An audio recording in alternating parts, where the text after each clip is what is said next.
Welcome to another edition of All Octaves with me, Val Kleinhans, the podcast where we talk music, we deep dive into the subject. We've got Lena from Infected Rain on today. So excited because love the music, love her whole vibe. Lena, thank you so much for being here. Thank you for your invitation and kind words. It means a lot. And yeah, let's have fun. Yes, let's do it. Let's talk about what it takes to start a band in Moldova. Like, what was the Oh. climate? I know because I've heard. I mean, I've met other bands that have done this from all over the world, Yeah. but I'm curious as to like how did you start this in where you're from? What was the scene like in Moldova? So, okay, I don't know if I'm actually the right person to answer this question because I was just invited by friends musician to join something for fun. It was not even a band at the time, it was just a project that two best friends were having together at the time. And that was my guitar player Vidic, the one with dreadlocks, and his best friend, he was a DJ, and they used to do like really cool alternative electronic, heavy sounding, either covers or some of their own stuff. And I was just invited to join them for fun, and sing. And then things were just becoming more serious, and I was just loving it. And then I started studying vocals because I've never had a band before. Mm, um, you know my musicians, they've had other bands, and they know better how it is to start a band and what do you do. And specifically for that country, I lived in different countries, so I literally just came back from living in Italy. I was doing university there, and I just came back to Moldova. And half a year after, I believe, I was invited to join the band, and I was just trying to, on my end, I was just trying to study and perfect as much as I can what my job is in that project, in that band. mhm. And that's what I was trying to do. But we were independent for a long time, even when the band started becoming more serious, and it was obviously taking a lot of time, a lot of money, a lot of energy. Even then, we had to also manage ourselves, book our own shows, create our own artwork, besides the fact that we were just being musicians as well, which is the main thing you're doing it right for. And I don't know, I think, to be fully honest, countries that are smaller, countries that are with, let's say, lower economics, I guess. I don't want to use incorrect words because it's been a while since I moved from Moldova. But it is, in comparison with other countries, it's a poor country with very little, um, opportunities for the younger generation, very little opportunities for artists in general. It doesn't matter, like, actors in theater, painters, musicians, tattoo artists. Like, it's just something that is not accepted as a serious job. It's one of those countries where, okay, when are you gonna find something more serious to do? You know Mhm, what I mean? So mhm. even though I actually had a very, very good job that I absolutely loved, when I was invited to be part of this project, um, as soon as we had our first show, I knew that, oh my God, I have to do my best to try and do this for as long as I physically can do this, because the emotion and the, mm, just in general, the feeling that gave me, I could not compare it to anything. I could not have it from anything else. So I wanted it. I became addicted to that feeling, the feeling of being able to share what's in your heart, to being able to look people in the eyes when you open up like that and know that they can relate, being able to create art out of your own pain, out of your own, um, life experiences and stuff like that. It's pretty unique, I'll be Yeah. honest. It sounds wonderful though, all the same. I mean, was it always part of the plan to go international? Well, of course. I mean, when we had an established established members in the band, established musicians, and we were, dedicating a lot of time and a lot of love and a lot of money. I had to, at one point, I worked at 3 jobs to be able to record our first album. I remember that. It was Wow. not easy. Because if you want to do something really good quality, really well done, you have to invest a lot. And the just the payments and the salaries in smaller countries, Eastern European countries, they are not even close to what we know here. You know what I mean? Mhm. I've been living in the United States for the past 7 years, but I've lived in other countries. I've lived in Armenia because my father is Armenian. I've lived in Italy. My entire family lives there, and I visit them. So I could compare. Like, every country has their own, you know, economics, their own, lifestyle, I guess. Mhm. Starting a band in Moldova is not easy, and a lot of people will talk you out of it for sure. They'll be like, "Are you crazy? Go make money where it's actually, possible." Oh So no, how, you don't do it for money, for sure. For sure. I will tell you this. It is not a secret. I've shared this information before. We actually started finally sharing some money between us only after 8 years of having the band. wow. So when it was all getting going, how did you just say, fuck all the naysayers, I don't care? Like, Well, no, we cared because what we mm, did is we invested all that income again in the music. So mm, most difficult is to actually invest in the first record, first, singles, or first EP or music videos or whatever, first tours, transportation, first, instruments. That is the most difficult. After a while, if you are, doing this honestly, and you are hardworking, it will obviously bring fans and bring listeners, and it comes with an income, sooner or later. Of course, we did have income before 8 years, but it was not enough to invest and have something to mhm, pay our bills. So mhm. we had other jobs that we had to do here and there to pay our bills, and stuff like that. But I mean, I would never go back and do it differently, because we definitely learned a lot. And now we are with Napalm Records since 2019, and things are still difficult because there's a lot of music out there, and it's so easy to just go online and pirate things, get things for free, or even if you don't get them for free, you pay for them, but they are not like they used to be, like you I don't know. It's definitely interesting times we're living in, but however, it is just different, mm, new things to solve, new things to do, because now your team is bigger and bigger, and you have a label, and you have a booking agent, and you have a manager, and you have, crew members that go with you on tour, and so, there's just, it's not like the more known you get. I don't like to use the word like the bigger you get. The more known you get, or the more listeners come to your shows actually physically and support you live, the newer problems you have to deal Mm. with. So it's like it's a job like every other job with its ups and downs. But it's, for me, it's definitely my dream job. Yeah. Was one of those things that you had to adapt to social media and internet use and promoting Yes, a for band and sure, for sure. I mean, I was like, out of the entire world had Instagram and stuff, and I still did. And I think I joined Instagram sometimes in 2014, maybe, or something like that. It was already big. Everybody had it, and I was still like debating because just having Facebook was good enough for me. You know what I right. mean? Like, Yeah. and I couldn't even keep up with that. And then there's other like social medias for like Eastern Europe that they have their own, and then Oh, emails, and then YouTube, and then this and that. It was a lot, and we were independent, and we had to be everywhere. And you have your own personal life and your own personal problems.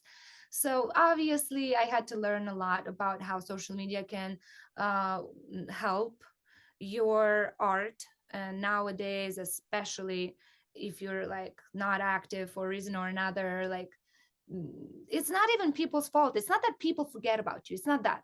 Everything works on algorithms now, and if you're Yeah. not active, the app itself will stop suggesting your stuff to people, and you have to gain that again. And so it's super difficult. And it's honestly, I mean, it can be hard because, like, for example, I've recently had a surgery Mm. and I had to recover from the surgery, and I wasn't active online, obviously.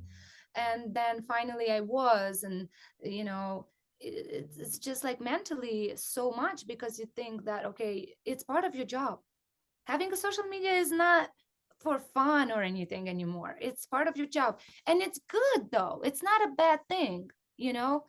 It's just you have to adapt. You have to adapt, and every year there's something new. Every year there's new changes, there's new apps, there's new this, there's new that. And I'm not the best when it comes to technology and new apps. And now you do more videos for social media than pictures, and you Yeah. have to edit them, and you have to learn this skill now and then that skill now. You know what I mean? Like, but I'm not complaining. What I'm trying to say is, yes, you have your hands full, and sometimes all you can think about is like, what am I going to give next? What You're just a giver, but on the other side, it helps promoting your music even when you're not on tour. It helps promoting your persona. It has promoting your merchandise, everything, so I'm not complaining. I'm just saying, yeah, it's a job. It is a job, and whoever doesn't take it serious and doesn't say it's a job is lying. Huge lie. Well, it is a lot at once, and it moves so fast, and it's Yeah. constant, and you have to pay so much attention to all these little nuances and Hmm. all these little changes, and it can get exhausting. So, are you Yeah, the person that just have to because you are a hard worker. So are I you try to be. Yeah. yeah, are you the kind of person that had to say, "Oh, all right, I got done with my surgery. Now I'm just going to focus on recovery and I'm not going to feel guilty for like putting this aside so I can So focus it on my all recovery." it all depends, because sometimes you go through things that were not planned. As the surgery was planned, it was something that was long overdue, something that had to be done. I removed my tonsils. I was Mm, born with them being extremely big and bad for me. In fact, they my health started declining, so I needed mm, to finally do something about it.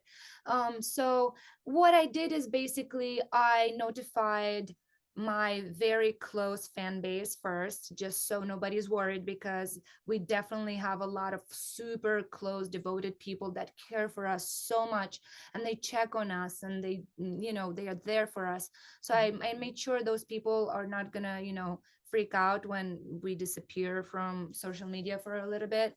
And because it happened to me before, when something like just happened mm, mhm. to my life, and it wasn't planned, and now everybody was assuming um that I am ill or something, because I also lost weight, and some pictures that somebody else would post about me, like, I don't know, people were assuming too much, and it was mentally very hard for me to read all that. So that's why I decided that I'm going to notify super close fans and followers, and then after a couple of days of when I feel a little bit better, I'll just make a post about it. In fact, my first post was just a small, I don't know, to couple of seconds video of me not even talking, because I was actually not talking for 8 days Yeah.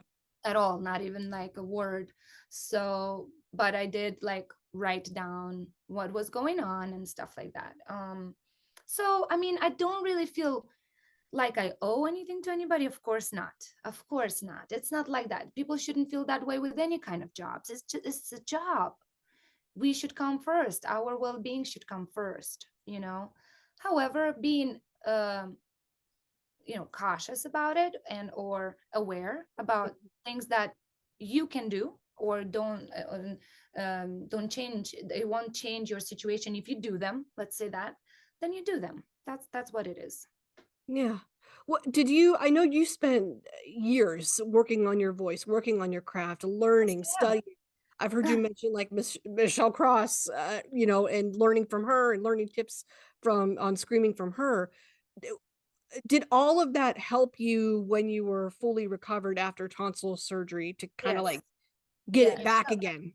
Absolutely. So it's Melissa Cross, Yeah. and she is absolutely outstanding vocal teacher, but she's also my good close friend. Mm. Over the years, we became closer and closer, and that helps a lot because not only I can reach out for technical help, but also like mental help, which honestly, Melissa is one of the few people that helped me mentally accept and love me and my voice, Mhm. especially my voice, because I still am sometimes super subconscious, and I'm very humble when it comes to my voice. I still like every time people say, give me some compliments or whatever, I always like take it so like, really, you really think so? Like I don't know, I'm not those kind of people that I'm like, I know I have a good voice or something, like I know I don't. That's the thing. I know there are musicians and vocalists that are insanely better than me. I know that. But I also know the time and the effort I put into my voice, and I know I this is an honest, hardworking, all I can give. This Mhm. is this is me. So and that is okay, and that is enough. I, we have to stop having this like insane expectations about, oh, I need to sound like this person or like that person. And Melissa is the person that helped me with that, and she still does. In fact, yesterday I had my first actual singing lesson with her, and where it's only been a month since my surgery, a month and a couple and some days. Okay. um, so I've been doing some exercises also provided by her for my speaking warm up, and just so to wake up all this entire system to start working. And then it's really not big difference between like singing, screaming, or speaking, and that's exactly what Melissa is teaching. Mhm. And embracing that and perfecting that is what helps you sing really and scream and talk. Even if you're an actor, you just have to talk a lot, or a Right. teacher. So yeah, yesterday I had my first actual lesson with her face to face. We use video just like I am talking right now with you, which is super cool because she lives in New York. And she was very excited about how I sound, and very supportive about how fast I'm healing, and things are going fantastic. She helps a lot for sure. Yeah, And even if I didn't have an actual lesson with her now, I would still go ahead and go through our older lessons that I have recorded. I mhm. would go ahead and only do those because I trust fully everything she does. I always did since the day one when I met her in 2013. Oh, wonderful. Well, so did she work with you on building stamina for that too?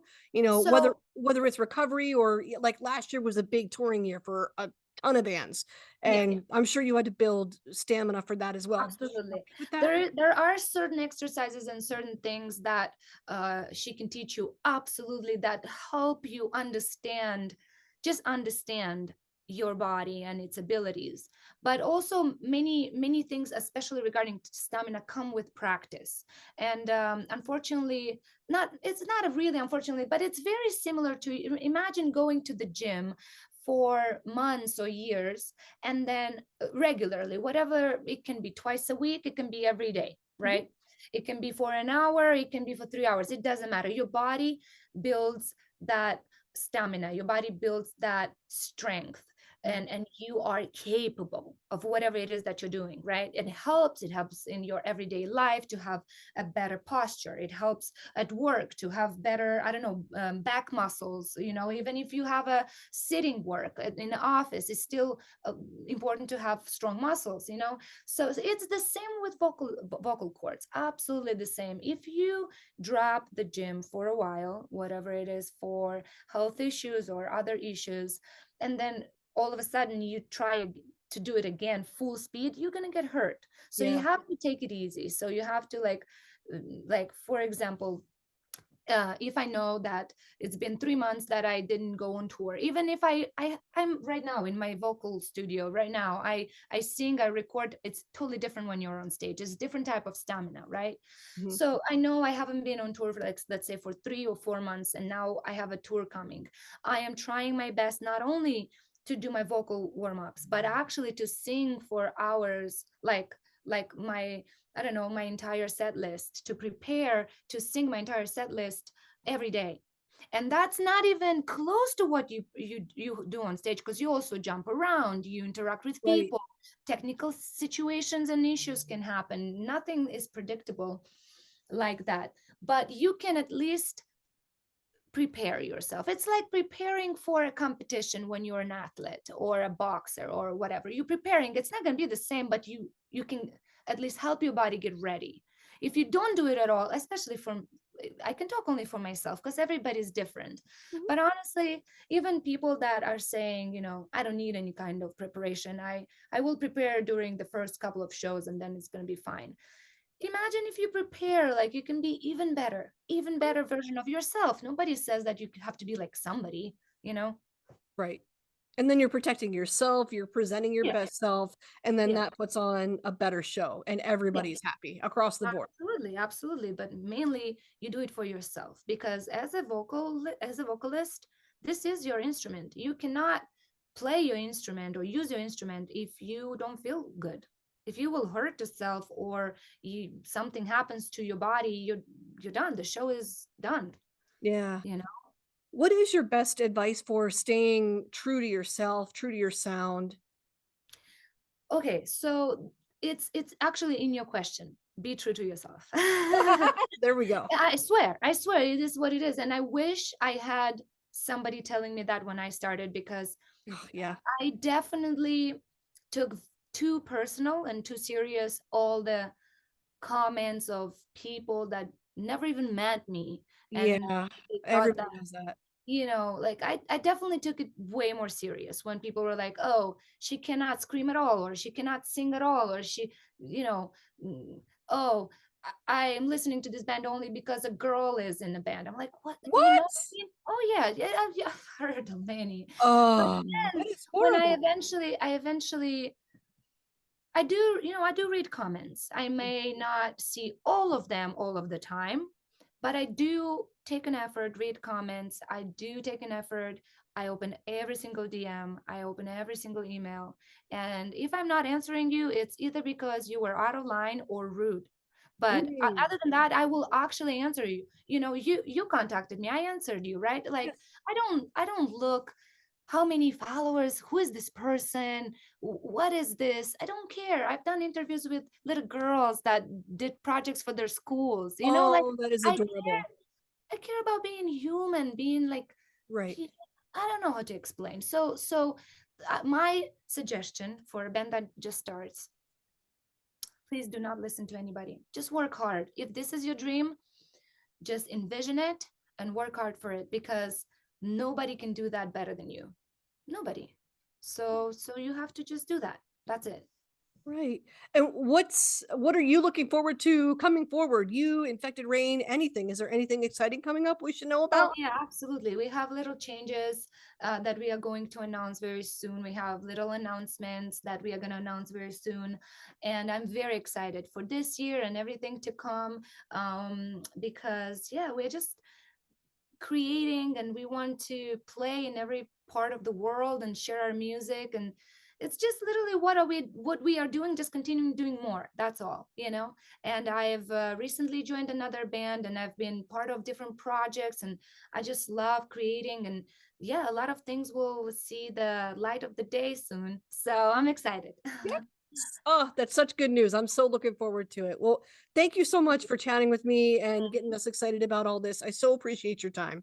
Oh, thank you so much. Thank you for having me, and thank you for your enthusiasm.